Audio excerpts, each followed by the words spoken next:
As I left off saying last time, today's part is going to be starting with a discussion of game flow, because game flow is very important in tournaments, because unlike in cash games where things tend to be pretty static over time, certainly not totally static, but there are often entire sessions where a certain player in a cash game is just sitting there and not really adjusting his play based on his emotions, not really changing it up based on the way things have gone recently, and so on and so forth. In a tournament, pretty much everyone is subject to having a dynamic aspect to the way that they're playing and the gear that they're in. And so the way that the game is flowing around you and the way people are changing from this gear to that gear, the way that they are signaling that they're feeling this versus that, and so they're going to have this new goal or this new style versus this old goal or old style that they were having, affects a lot of what you're doing. So you need to know how to identify the ways in which the game is flowing around you and how to adjust for that in real time, because if you tend to just have one simple gear that or style that you tend to employ, as we've talked about in great length already in this series, that's going to miss a lot of important spots and a lot of important situations in which you can get value and make success for yourself as a tournament player. And if you tend to view other people as having that same thing, just kind of one static style, then your reads will just be wrong in a lot of situations, and it should be pretty obvious that if your read is off, you're never going to play your hands correctly. So let's start talking about what it means to have the game flowing around you and what things you actually need to be looking at and valuing as more important. The bottom line is that the more recent things that have happened at the table are the more important things that will guide someone's play.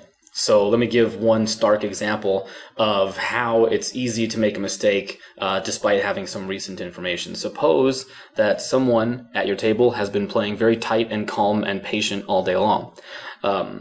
That person is someone who, despite being tight and patient and calm, is not a very deeply experienced regular. He's not someone who's playing every single day. He's not someone who you expect necessarily to have a lot of emotional resolve, a lot of ability to cope with the possibility that something bad might happen and he might get frustrated.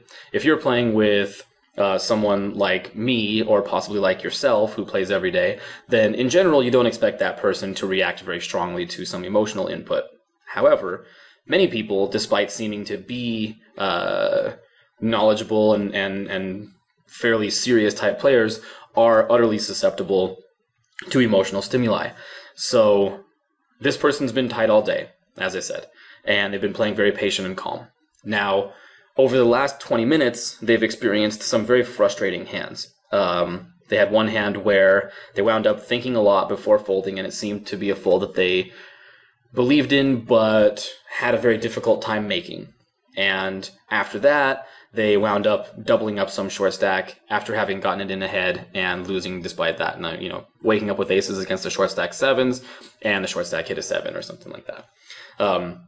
Even just those two hands, I think, are sufficient, but potentially more things have happened recently. Now, that person, having been playing tight and solid all day and seeming patient, is very susceptible to getting impatient and doing something that is very uncharacteristic of his normal play in the hands that are coming up. And you need to be aware of that. You need to look for the signals that someone might be getting frustrated and recognize that many people are capable of becoming frustrated and playing differently from how they normally play. Some are not.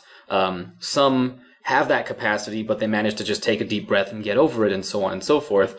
And on a case-by-case basis, evaluate how each person seems to be reacting to what has happened recently, and whether it seems to be getting the best of them, bothering them, causing them to feel like now that their stack has changed a little bit, or now that they have this history, they have to change it up a little bit, and so on and so forth.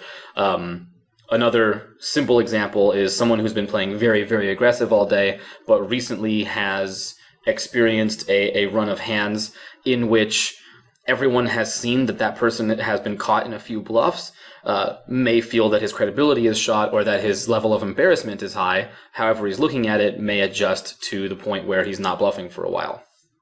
These are all examples where recent hands override what you would be looking at as your statistics if you did have a HUD with you.